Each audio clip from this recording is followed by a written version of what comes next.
Hello everyone. दोस्तों हम पढ़ रहे हैं धरती धन्ना अपना जगदीश चंद्र का ये उपन्यास है। और इससे पहले हमने 3 उपन्यास और कवर कर लिए हैं, जिसमें कि सबसे पहले हमने तमस उपन्यास को कंप्लीट किया है। उसके बाद हमने शेखर एक जीवनी और उसके बाद आपका बंटी मनु भंडारी का उपन्यास, ये हमने लाइन बाय लाइन कवर कर लिए हैं तीनों उपन्यास। ठीक है, तो अब हम पढ़ रहे हैं धरती धन्ना अपना उपन्यास। इसके हमने 9 लेक्चर कवर कर लिए हैं, लाइन बाय लाइन उपन्यास इसको हम पढ़ रहे हैं। तो आज का हमारा लेक्चर है 10वां। तो शुरू करते हैं आज के सेशन को। काली चौक के पार बाजीगरों के कोठे की ओर जाने के लिए गली में आया तो उसे ताई निहाली दिखाई दी। उसने मैले पल्लू के नीचे कोई बर्तन छिपाया हुआ था और बहुत संभल कर कदम उठा रही थी। काली तेज कदम उठाता हुआ उसके बराबर आ गया, ऊंचे स्वर में बोला, ताई। ताई निहाली चौंक गई और उसने बर्तन को और भी मजबूती से पकड़ लिया। पल्लू की ओर संकेत करके काली ने हंसते हुए पूछा, ताई, इसमें क्या घी है जो इतना छिपा कर ले जा रहे हो? उसके बाद, नहीं काका, मुझे तो देखे कई साल बीत गए हैं। बस यह समझो कि जब जीतू पैदा हुआ था तब आधा सेर घी खाया था। मैं तो घी का रंग और स्वाद दोनों ही भूल गई हूँ। लस्सी लाई हूँ। लस्सी भी क्या, चिट्टा पानी है। कैसा जमाना आ गया है। गाढ़ी लस्सी देते समय चौधरानियों के हाथ कांपने लगते हैं। अब तो गाढ़ी लस्सी भी नियामत होती जा रही है। ताई ने बर्तन को पल्लू के नीचे से निकालकर काली को दिखाते हुए कहा, तू तो चाय पीता है। प्रतापी कहती थी कि तू लस्सी को मुंह नहीं लगाता। ताई, ऐसी बात तो नहीं है। लस्सी मिले तो पीऊं। जब मैं शहर में था तो रोज लस्सी पीता था। यहाँ मिलती नहीं है तो एक दो बार कोशिश की कहीं से दूध मिल जाए, लेकिन कोई बंदोबस्त नहीं हो सका। गांव में तो हर चीज भीख की सूरत में भी मिलती है और वह जबरदस्ती नहीं ली जा सकती। सोचता हूँ कि मकान बन जाए तो छोटी मोटी गाय रख लूं। अब काली ने उचक कर बर्तन के अंदर झांकते हुए कहा, देखो, ये अगर पंक्ति दे दी तो आप कंफ्यूज हो जाओगे। गोदान उपन्यास से, उसमें भी गाय का जिक्र हुआ है। तो काका, तू पैसे वाला है, तू चाहे तो हल ही भी बना सकता है। निहाली ने मिट्टी के बर्तन को फिर से पल्लू के नीचे छिपाते हुए कहा, फिर काली को बताया, जीतू कई दिन से कह रहा था कि उसके अंदर गर्मी पड़ गई है। नमक मिलाकर लस्सी पीने को कहता है। घर में नमक तो था लेकिन लस्सी नहीं थी। कल 10 घरों में गई लेकिन सबने यह कहकर टाल दिया कि गर्मी से डंगरों का दूध सूख गया है। आज भत्तू चौधरी की घरवाली की 100 मिन्नतें की तो उसने आधी कटोरी लस्सी दी। काली उसके साथ साथ चलता रहा तो ताई निहाली को संदेह हुआ कि कहीं वह उसके घर ही ना आ रहा हो। अगर ऐसा हुआ तो जीतू के हिस्से में आधी लस्सी ही आएगी। इस समय वह किसी दूसरे घर में जाना भी नहीं चाहती थी, क्योंकि जहां भी जाएगी उससे पूछा जाएगा कि वह लस्सी कहाँ से लाई। वह काली को अपने घर में आने से रोकने के लिए बोली, काका, जीतू तेरे पास तो नहीं था?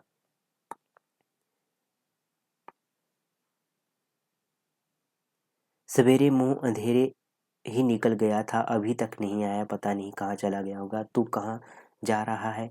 काली ने ताई के दिल की बात ताड़ ली और शरारत से मुस्कुराता हुआ वह बोला, मैं भी जीतू को देखने ही आया था। अगर वह घर पर नहीं है तो मैं बाजीगरों के पास ही हो जाता हूँ। छत के लिए सिरकियाँ बनवानी है।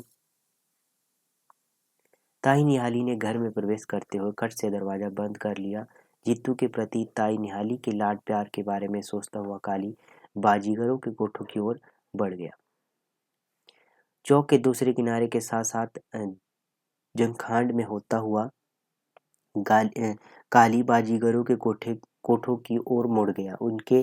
होठ उनके कोठे काफी गांव से अलग थलग थे, क्योंकि वह बिल्ली, लोमड़ी और गिद्दड़ तक का मांस खा लेते थे। यूं तो गांव का प्रत्येक व्यक्ति उनसे परहेज करता था, पर पंडित संताराम राम तो उनकी परछाई तक से भी दूर रहता था। लेकिन गांव वालों ने उन्हें इसलिए बसने की आज्ञा दे रखी थी क्योंकि वे मिट्टी के खिलौने बनाने और कला बाजियां ढालने के अतिरिक्त सिरकियां और तंद भी बनाते थे।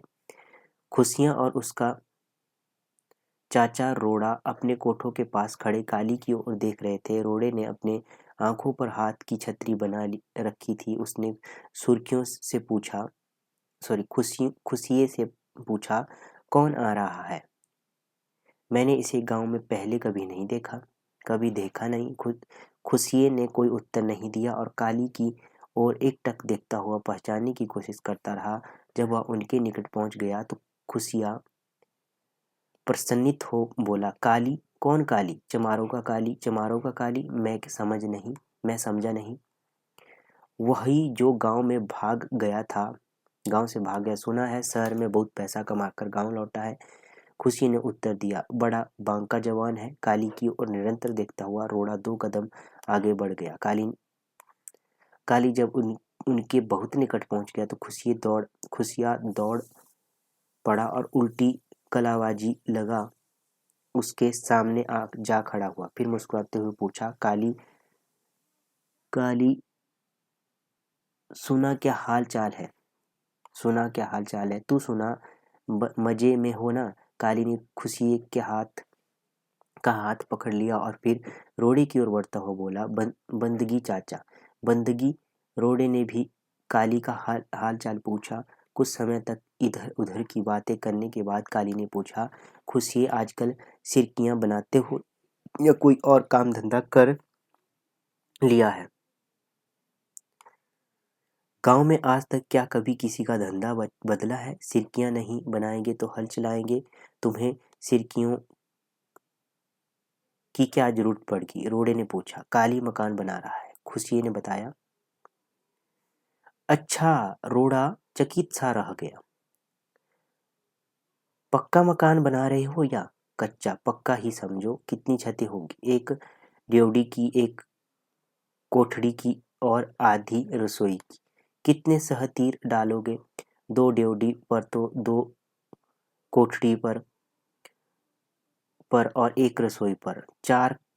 चार कम 20 सिरकियां लगेगी। रोड़े ने उंगलियों पर हिसाब लगाते हुए कहा, दाम क्या होगा? जो तुम्हारा जी चाहे दे देना। हम कौन से सेठ साहूकार है जो हिसाब किताब करेंगे। फिर भी कह जो मन चाहे दे देना। लोगों ने 12 आने सिरकी देते हैं, तेरे से 10 आने ले लेंगे, लेकिन सिरकियां बढ़िया दूंगा।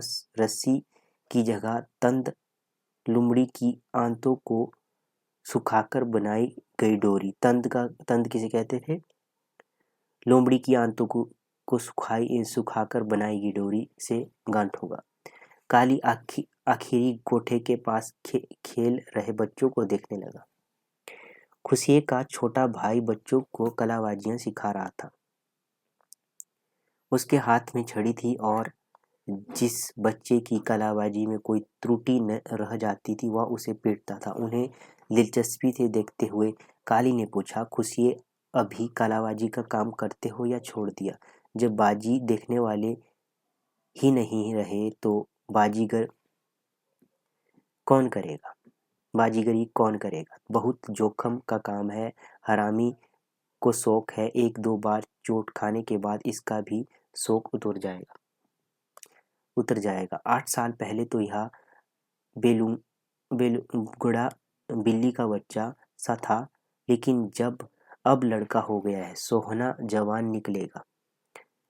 काली ने उसकी ओर ध्यान से देखते हुए खुशी से पूछा, इसका नाम हरामी क्यों रखा है? तुम्हें कोई और नाम नहीं मिला था? वह तो चुप रहा, लेकिन रोड़ा हंस दिया। इसका बाप बचपन में से ही इसे हरामी कहकर पुकारता था। एक तो इसलिए कि यह शुरू से ही जंगली बिल्ली की तरह शरारती था। दूसरे, इसका रंग गोरा था। कहते हैं कि गोरा कमीन और काला ब्राह्मण दोनों हरामी होते हैं। आहिस्ता आहिस्ता इसका यही नाम पड़ गया। अब जब कभी इसका किसी से झगड़ा हो जाता है तो यह बहुत रौब से कहता है कि तूने हरामी के हाथ नहीं देखे हैं। यह रोड़े ने एक बार फिर जोर से ठहाका मारा। काली जेब से 1 रुपए का नोट निकालता हुआ बोला, चाचा यह लो बयाना। सिरकियां बनाने का बाकी पैसे सिरकियां बनने पर दूंगा। बियाना होता था मतलब कि साई बोलते हैं वर्तमान समय में। साई दी गई मतलब कि किसी काम को करने के लिए कुछ पैसे दिए जाते हैं, उस काम को पक्का समझा जाता है, ठीक है। तो उसके लिए जैसे 50 रुपए दे दिए। यह क्या क्या कोई एतवारी है? खुशी ने कहा। नहीं, एतवारी की बात नहीं है, मैं तो सिर्फ बात पक्की कर रहा हूँ। यह क्या कागज कागज सा दे रहे हो? रोड़े ने नोट को देखते हुए पूछा। क्या शहर में यही चलते हैं? हाँ, यही चलते हैं। अगर रुपए का यह हाल हो गया तो बाकी चीजों का क्या बनेगा? रोड़े ने हैरान हो कहा, फिर रुपया संभालने के लिए जल्दी से अपने कोठे की ओर मुड़ गया। काली चौक पार करके मिस्त्री संता सिंह के तरखाने बढ़ई की दुकान की ओर चल दिया। तरखाना गांव के पश्चिम में बड़े रास्ते पर था। जो कोठरियां थी, इनमें से एक में उसका तरखाना था, दूसरी में सिहायस। सामने छोटे से आंगन में जामुन का पेड़ था। संता सिंह प्रायः इसी जामुन के नीचे बैठकर अपना कामकाज करता था। उसका ऊंचे मोहल्ले में अपना जद्दी मकान था, लेकिन अकेला होने के कारण वह तरखाने में ही रहता था। उसका मुख्य काम गांव के काश्तकारों के लिए झलपंजाली और कृषि संबंधी दूसरे औजारों के लकड़ी के भाग बनाना और उनकी मरम्मत करना था। इसके लिए उसे प्रति हल रबी और खरीफ पर एक एक मन अनाज मिलता था। राजगिरी के लिए वह अलग नगद पैसे लेता था। काली जब तरखाने में पहुंचा तो मिस्त्री संता सिंह आंगन में खड़ा था। उसने घुटनों तक लंबा तंग कच्छा पहन रखा था और सिर पर बसंती रंग का साफा बांधा हुआ था। कोठरी की दीवार के साथ जल रहे चूल्हे पर तवा पड़ा था और पास ही प्रांत में गूंदा हुआ आटा रखा था। काली ने मिस्त्री को बंदगी मिस्त्री की बंदगी की तो वह दाढ़ी के बालों को उंगलियों से साफ करता हुआ बोला, आ आ चमादड़ी के रांझे, आ जा। काली मुस्कुरा दिया। मिस्त्री जी, रोटी पकाने की तैयारी है? हाँ भाई, मेरी घरवाली तो है नहीं जो मेरे लिए रोटी पकाएगी। मुझे तो अपने हाथ ही जलाने पड़ते हैं। मिस्त्री ने थोड़ा सा आटा उठा तवे के ऊपर लगा दिया। उसका रंग पहले पीला हुआ काला पड़ा और फिर उसमें से धुआं उठने लगा। उसने रोटी तेल वेल तवे पर डाल दी। रोटी की भाप उसकी उंगलियों को छू जाती तो वह हाथ को झटकता हुआ सी सी करने लगता। एक बार उसके दाएं हाथ पर ज्यादा भाप लग गई तो वह उंगलियों को पानी में डुबोता हुआ बोला, जो हाथ तेसी आरी और कुल्हाड़ा चलाने के लिए बने हो, उनसे रोटी कैसे पकाई जा सकती? मिस्त्री ने जोर से ठहाका मारा। 6 रोटियां पकाकर मिस्त्री ने तवा नीचे उतार दिया। चूल्हे में जल रही लकड़ी राख में मसलकर बुझा दी। उसमें से अभी तक धुआं निकल रहा था। धुआं उसकी आंखों में पड़ा तो वह उन्हें मलता हुआ बोला, ब्याह के बिना जिंदगी भी सुलगती लकड़ी की तरह ही है, जिसमें से सिर्फ धुआं निकलता है। वह आंखों में आंसू तो ला देता है, लेकिन गरमाइश नहीं पहुंचाता। उसने एक बार फिर जोर का ठहाका मारा और मिट्टी में मैले से बर्तन में से अचार निकालकर रोटी पर रख दिया और लस्सी की गड़वी पास खींच बड़े बड़े प्याले नवाले मुंह में डालने लगा। काली उसे ध्यान से देखता हुआ बोला, मिस्त्री, क्यों रोज हाथ जलाते हो? शादी क्यों नहीं कर लेते? तरख्वाना भी भरा भरा लगेगा। मिस्त्री ने लस्सी के घूंट के साथ रोटी की ग्राही गले से निकले नीचे उतारी और मुंह भरकर गाली दी, मेरे लिए सारी दुनिया की लड़कियां और औरतें बहनें या माएँ हैं। वह लड़की शायद मर चुकी है या पैदा ही नहीं हुई है जिसके साथ मेरा संयोग हो था। संता सिंह ने रोटी खा सामान समेटा और अंदर रख दिया। फिर जूता पहनता हुआ नंद सिंह चमार को गाली देकर बोला, पता नहीं जूते में कील गाड़ देता है, जब पहनो पाँव को काटता है।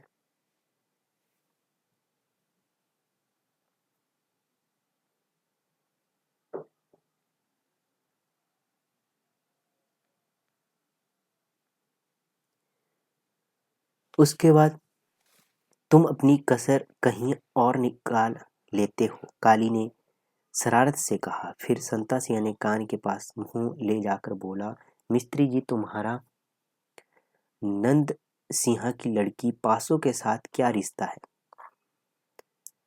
वही जो जूते का कुतिया से होता है, काली रन, रन मतलब पत्नी।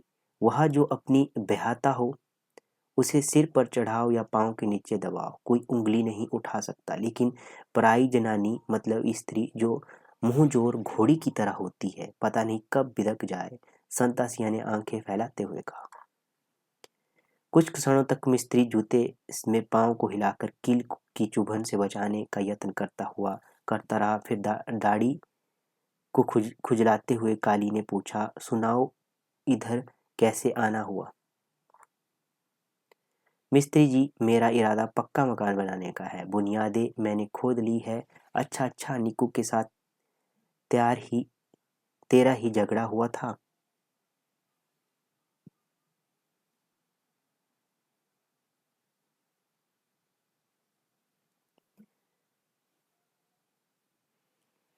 मुझे नंद सिंह ने बताया था कि काली और निक्कू में झगड़ा हो गया है। उस समय मुझे समझ में नहीं आया कि तेरा नाम ही काली है। सच्ची बात पूछो तो गांव में कुत्तों और चमारों की पहचान रखना है भी मुश्किल। संता सिंह ने हंसते हुए कहा। मिस्त्री जी, क्या तुम्हारी नजर में चमार और कुत्ते बराबर है? संता सिंह ने उसे क्रोध में देखा तो उसका कंधा थपथपाया हुआ बोला, मैं तो ठट्ठा कर रहा था, मतलब मजाक कर रहा था। तू बुरा मान गया? गुस्से को थूक दे और यह बता कि इधर कैसे आना हुआ। काली को अपने क्रोध पर काबू पाने में कुछ समय लगा। वह अपने अंदर बल खाता रहा। जब मिस्त्री ने उसे कई बार विश्वास दिलाया कि उसके मुंह से यह बात सहज ही निकल गई, तो काली उदास स्वर में बोला, मैं पक्का मकान बनाना चाहता हूँ। जरूर बनाओ। यह तो तुम आप बना दो या किसी और राज का बता दो। मैं ही बना दूंगा। दिहाड़ी के कितने पैसे लोगे? जो बाकी राज लेते हैं। आजकल ₹1.25 ₹1.5 दिहाड़ी का चलता है। एक वक्त की चाय और रोटी साथ में मैं ₹1.25 ले लूंगा। तो कितने रुपए दिहाड़ी की? 1.25। ठीक है, कब से काम शुरू करोगे? जब तुम कहो। मैं तो अभी तैयार हूँ। आजकल फुर्सत है। तरखाने का काम मंदा है। कल से शुरू कर दो। ठीक है, कल सवेरे आ जाऊंगा। गारा तैयार रखना। गारा मतलब मिट्टी का गारा होता है जिसे पत्थर चिपकाया जाता है। सवेरे ही ईंट पर पानी छिड़क देना। संता सिंह काली की ओर ध्यान से देखने लगा। जब वह चलने लगा तो वह उसे रोकता हुआ बोला, काली, तेरे साथ एक बात करनी थी। काली रुक गया और संता सिंह की ओर देखने लगा। संता सिंह ने काली की आंखों में झांकते हुए कहा, जैसा कि मैंने बताया कि हम जहाँ राज का काम करते हैं, दोपहर की रोटी और शाम की चाय वहीं खाते पीते हैं। तेरे घर में रोटी तो खा नहीं सकता, इसलिए तुम रोटी चाय के नगद पैसे अलग दे देना। 4 आने होंगे। काली मुझे भुजे हुए मन से तरखाने से बाहर निकला और बड़े रास्ते की ओर बढ़ गया। लच्छो सिर पर टकोरा उठाए हवेली में दाखिल हुई तो चौधरी हरनाम सिंह का भतीजा हरदेव दीवार के साथ घोड़ी की ऊंची खोर पर बैठा था। लच्छो को देख वह लहक लहक कर गाने लगा, तेरी हिक ते आलना पाया नी जंगली कबूतर ने। तो ये गाना आपने ध्यान में रखना है, ठीक है? पूछा जा सकता है।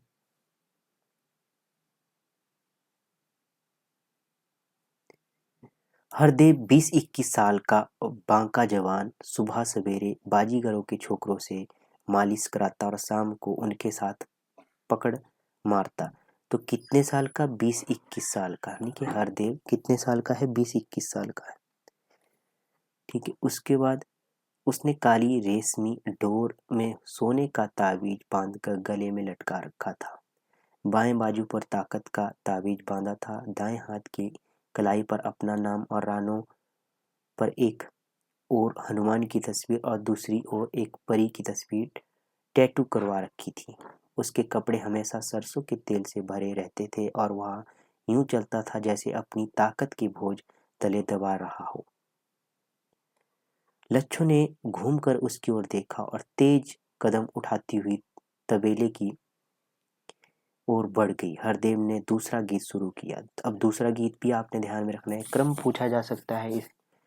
होली टुरनी बांकिए मुटियारे, पैर मोच खा जाएगा। होली टुरनी मतलब कि आहिस्ता आहिस्ता चलो, नहीं तो पैर है जो उसमें मोच आ जाएगी, इसका ये अर्थ है। पंजाबी का गीत है ये। हरदेव को अपनी उपस्थिति का एहसास दिलाने के लिए दीवान खाने के चबूतरे पर बैठा मंगू जोर जोर से खांसने लगा। हरदेव उसे देख पहले झेंप गया, फिर ऊंची आवाज में बोला, मंगू तेरे गले में क्या फंस गया है? नहीं निकलता तो डंडे से निकाल दो। मंगू चबूतरा छोड़ हरदेव के पास आ गया और खी खी करने लगा। हरदेव समझ गया कि मंगू ने सब कुछ देख लिया है। वह क्रोध भरे स्वर में बोला, गधे की तरह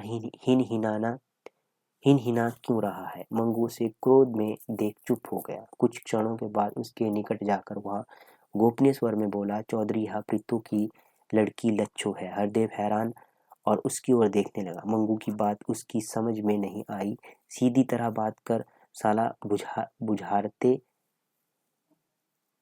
डालता है। मतलब यह कि चौधरी हरदेव जी, यह प्रीतो की लड़की लच्छू है। मंगू ने एक एक शब्द पर जोर देते हुए कहा। वह तो सुन लिया, कुछ आगे भी कहो। चौधरी क्या तुम प्रीतो को नहीं जानते? जानता हूँ तो इसको भी जानो। यह उसी घोड़ी की बछेरी है जिस पर कभी बड़ा चौधरी बहुत मेहरबान था। मंगू हंसने लगा।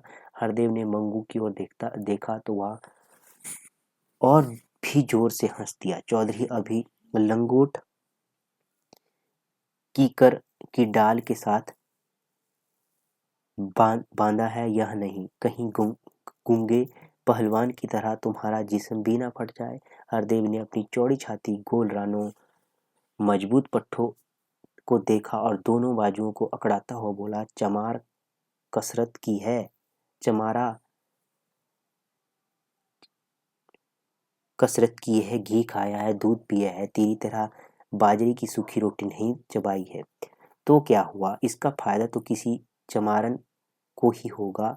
मंगू एक बार फिर खिलखिलाकर हंस दिया। चौधरी मैं हर रमज समझता हूँ, दाई से पेट छिपा नहीं रहता।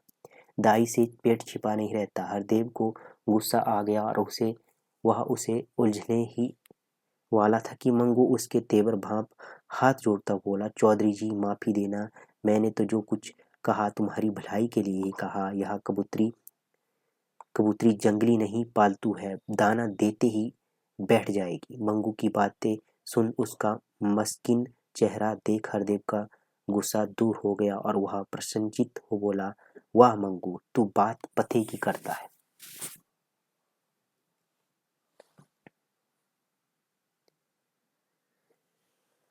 मंगू ने हरदेव के कंधे पर हाथ रख लिया और उसे 2 कदम परे ले जा बहुत धीमी आवाज में कुछ समझाने लगा। हरदेव उसकी बात सुन पहले तो परे हट गया। उसका रंग डर से पीला पड़ गया और होंठ कंपा रहे थे।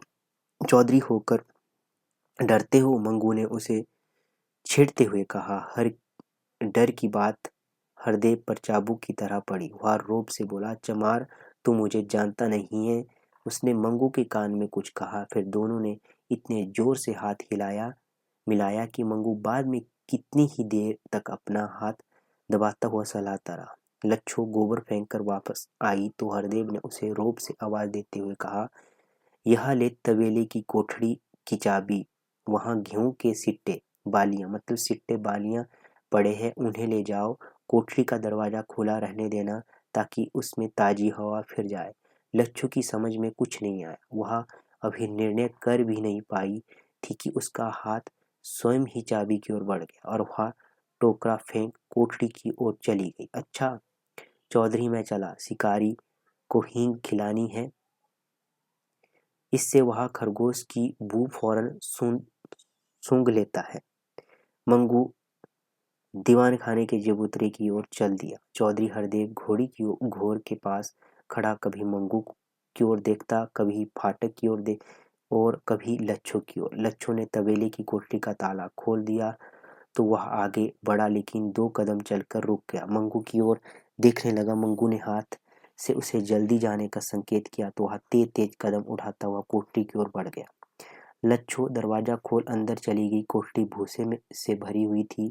उसमें एक और कपास की छड़ियाँ पड़ी थी, उनके नीचे गेहूं के सिट्टे। लच्छो ने सिट्टों तक पहुंचने के लिए दरवाजे का एक पट बंद कर दिया। उसने सिट्टे उठाने के लिए हाथ बढ़ाए तो उसके सीने पर 2 हाथ रेंगने लगे। उसके मुंह से हल्की सी चीख निकली और वह अपने आप को छुड़ाने के लिए हाथ पांव मारने लगी। छोड़ दो मुझे। लेकिन हरदेव की गिरफ्त मजबूत थी और लच्छो केवल हाथ पांव मारकर ही रह गई। उसका अंग अंग ढीला पड़ने लगा। वह भर्राई हुई आवाज में बोली, छोड़ दो मुझे वरना मैं चौधरी से कह दूंगी। क्या कहोगे? बात तो यूं करती हो जैसे दादी सत्यवती हो। कपास की छड़ियां कुछ देर तक उनके भुज तले कड़कड़ाती रही। फिर थोड़ी देर के बाद हरदेव कोठरी से निकला, हवेली से बाहर चला गया। लच्छो वहां भूसे पर बैठी रही, लेकिन जब उसने बाहर आहट सुनी तो वह जल्दी से उठी और अपनी झोली सिट्टों से भरने लगी।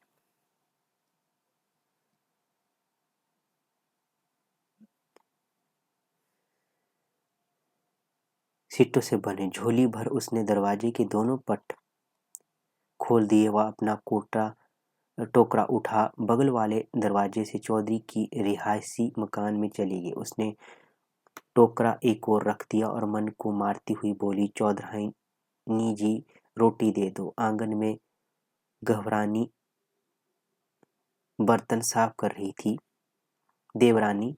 उसने लच्छो की ओर देखा और फिर चौधरानी के बुलाने पर अंदर चली गई। थोड़े ही समय के बाद वह रात की बची हुई बासी रोटी लेकर बाहर आ गई। लच्छो ने झोली की बजाय अपने हाथ आगे फैलाए तो आंखें फाड़ फाड़ कर देखती हुई बोली, तेरी झोली में क्या है? कुछ भी हो मुझे क्या, तू रोटी दे मुझे। लच्छो ने हंसने का प्रयास करते हुए कहा, यह सिट्टे कहाँ से लाई हो? चौधरी हरदेव ने दिए। लच्छो ने अपने अपने ताजा जख्म पर फिर से नाखून लगा दिया। देवरी ने लच्छो की ओर अर्थपूर्ण दृष्टि से देखा और अंदर चली गई। लच्छो घर जाने की तैयारी कर रही थी कि चौधरानी बाहर आई और सख्त लहजे में बोली, नी यह तूने क्या किया? ये सिट्टे तो बीज के लिए रखे थे, तू इन्हें क्यों उठा लाई? चौधरानी जी, मैंने अपने आप नहीं लिए, मुझे चौधरी हरदेव ने दिए हैं। कहता है इन्हें डोरा लग गया है। कहते कहते लच्छो को पसीना आ गया। कह कर ही धूप पड़ रही है, इन्हें डोरा कैसे लग गया? उस मुए मंगू को कई बार कहा है कि तबेली की कोठरी का दरवाजा खोलकर हवा लगने दिया करे। चौधरी को पता चल गया तो तेरी मेरी सामत आ जाएगी। तू इन्हें जो उठाने गई हुई मुझसे दाने मांग लेती। फेंक फेंक इन्हें। चौधरानी ने लच्छो की ओर पांव की ठोकर से ठोकरी बढ़ाते हुए कहा। लच्छो ने सिट्टे टोकरी में डाल दिए और खाली झोली लिए बाहर आ गई। प्रीतो बार बार गली में झांकती और लच्छो को कहीं न पाकर आनंद अंदर जमीन पर बैठ हाय हाय करना शुरू कर दी। नीकू खाट पर पड़ा पेट को दबाने लगता और जो मुंह में आता बक देता। बच्चे प्रीतो के इर्द गिर्द रोते हुए आते और मार खाकर इधर उधर बिखर जाते। निक्कू गिरता पड़ता अपनी खाट से उठा और प्रीतो के पास बैठा हुआ बोला, भूख के मारे पेट में दर्द होने लगा, अगर मुझे रोटी नहीं मिली तो मेरी जान निकल जाएगी। निक्कू को देख बच्चे भी प्रीतो के पास आ गए। प्रीतो अपने माथे को बाएं हाथ से ठोकती हुई बोली, आज तो लच्छो ने बहुत ही देर कर दी। फिर वह रोटी मांगते हुए बच्चों को पुचकारने लगी, लेकिन जब उनकी जिद बढ़ती ही गई तो वह उन्हें गालियां देती हुई बोली, मोयो सब्र करो, मोयो सब्र करो। ये अपनी भाषा में है, मेरा मांस मत खाओ, मांस मत नोचो। प्रीतो की गालियां और झिड़कियों का बच्चों पर कोई असर नहीं हो रहा था। वे पहले से भी ज्यादा चीखने लगे। प्रीतो जानती थी कि वह भी सच्चे है। सुबह से उन्होंने लस्सी को केवल आधी आधी कटोरी पी थी। प्रीतो अलसाई सी उठी और कोठरी में जा खाली बर्तन देखने लगी। बच्चे भी उसके पीछे कोठरी में आ गए।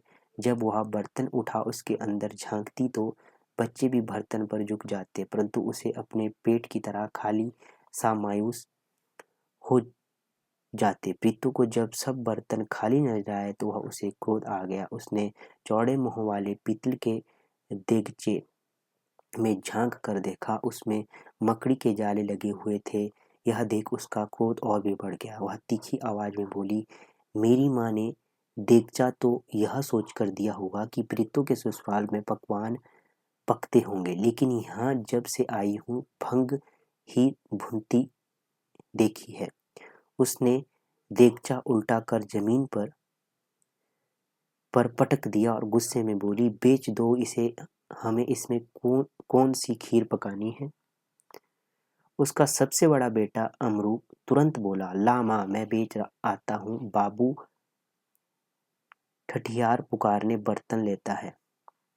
प्रीतो ने क्रोध में देगचा अमरू की ओर लुढ़का दिया और वह उसे सिर पर रख दोनों हाथों में थामे हुए दरवाजे की ओर बढ़ गया। जब वह दहलीज पार करने लगा तो प्रीतो के अंदर जैसे कोई चीज झटका खाकर टूटने लगी। उसने सोचा कि यह देगचा तो उसकी माँ की निशानी है, वह इसे भी बेच रही है। यह सोच प्रीतो के मन प्राण कांप गए और वह आवाजें देती हुई अमरू के पीछे दौड़ गई, लेकिन अमरू उसकी आवाज़ों और गालियों को अनसुना करता हुआ बहुत आगे निकल गया। रास्ते में अमरू ने सोचा कि एक दिन उसने गुरुद्वारे के महंत की गड़बी चुराकर बेची थी तो उसके 10 आने मिले थे। वह यह देगचा तो बहुत बड़ा है, इसके चौखे दाम मिलेंगे। यह सोच उसके कदम और भी तेज हो गए। प्रीतो गिरती पड़ती गली तक उसके पीछे आई और यह देख कि अमरू मोहल्ले से बाहर कुएं की छपड़ी भी पार कर गया। वह अपने आप से बोली, मुआ अब देगचा बेचकर ही आएगा। उसका बस चले तो घर की मिट्टी के बर्तन भी बेच दे। अमरू हाँफता हुआ बाबू ठठियार की दुकान पर पहुंचा और उसके सामने देगचा रखकर बोला, इसे तोलकर पैसों का हिसाब लगाओ, मैं अभी आया। अमरू दौड़ता हुआ छज्जू शाह की दुकान पर आ गया और तेज तेज सांस खींचता हुआ बोला, शाह जी, 4 आने का गुड़, 1 आने का नमक और 8 आने का गेहूं का आटा और 1 डिब्बी सिगरेट। तो ये आपने ध्यान में रखना है, 4 आने का गुड़, 1 आने का नमक, 8 आने का गेहूं और 1 डिब्बी। ठीक है, ये आपने क्रम ध्यान में रखना है, पूछा जा सकता है। पल्ले पैसे भी है या खाली सौदा ही मांग रहे हो? छज्जू शाह ने अमरू को शक भरी नजरों से देखते हुए पूछा।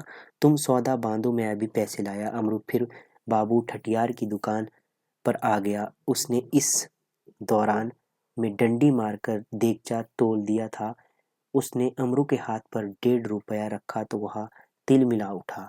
यह क्या, 2 रुपया तो हो दो, इतना बड़ा देगचा है, मैंने पहले ही दवन्नी ज्यादा दी है।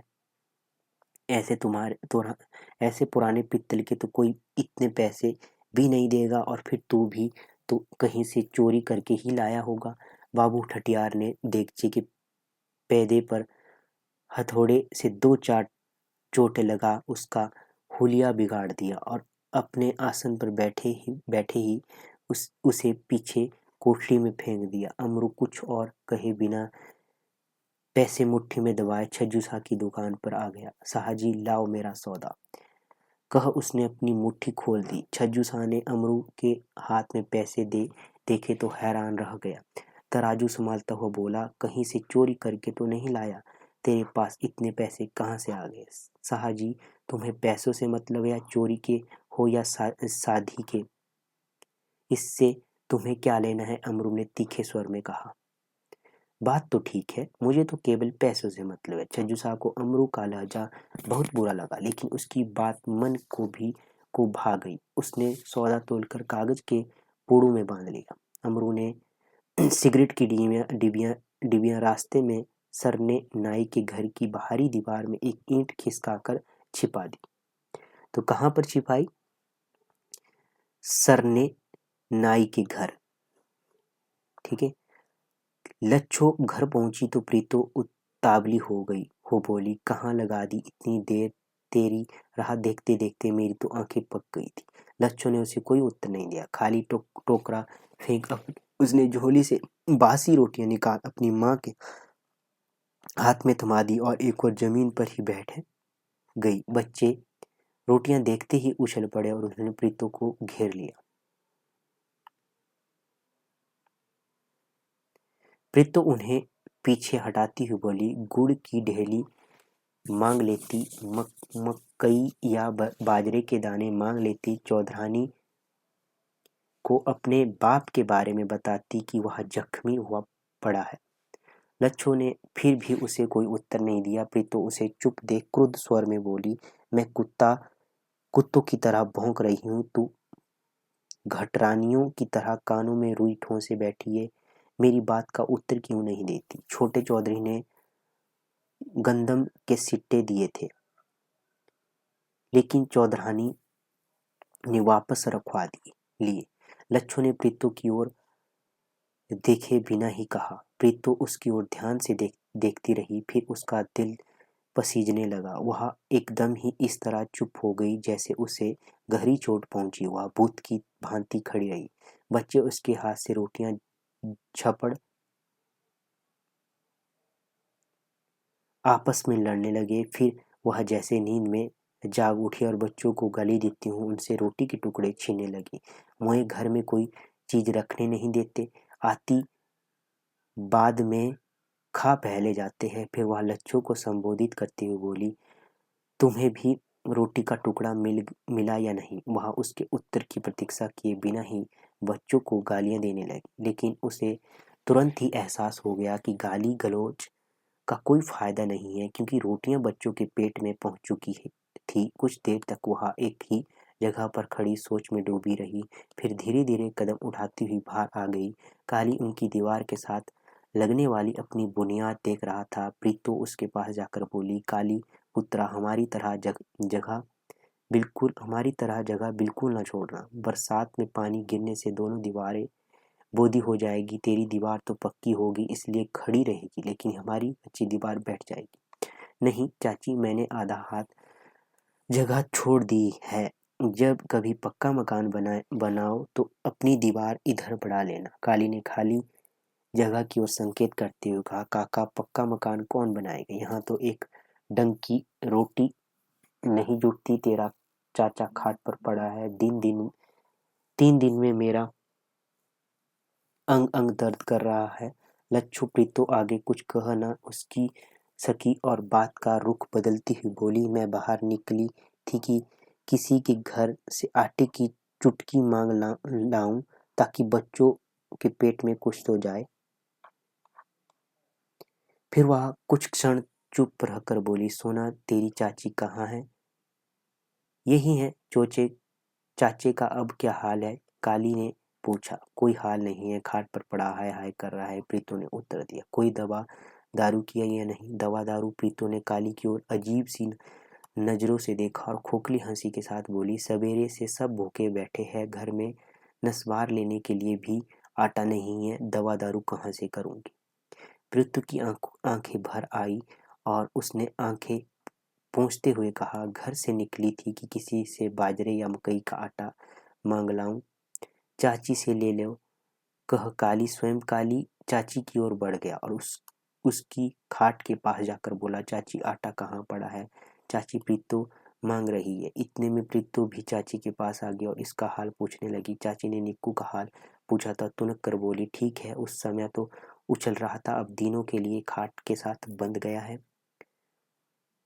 काली आटे का बड़ा किटोरा भर लाया। गेहूं का आटा देख प्रीतो दंग रह गई। उसने काली के सामने झोली फैला दी और फिर उसे समेटती हुई बोली, मुझे किटोरा ही दे दो, झोली में डाल दो, बहुत सा आटा उसके साथ चिपक जाएगा। किटोरा में लच्छो के हाथ भेज दूंगी।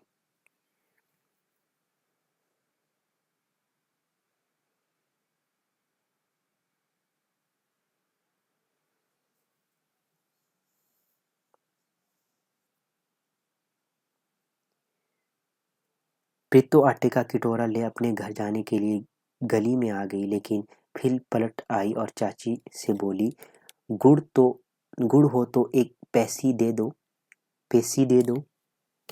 तेरे देवर को दूंगी, कहता है कि खड़ा होता है तो चक्कर आता है।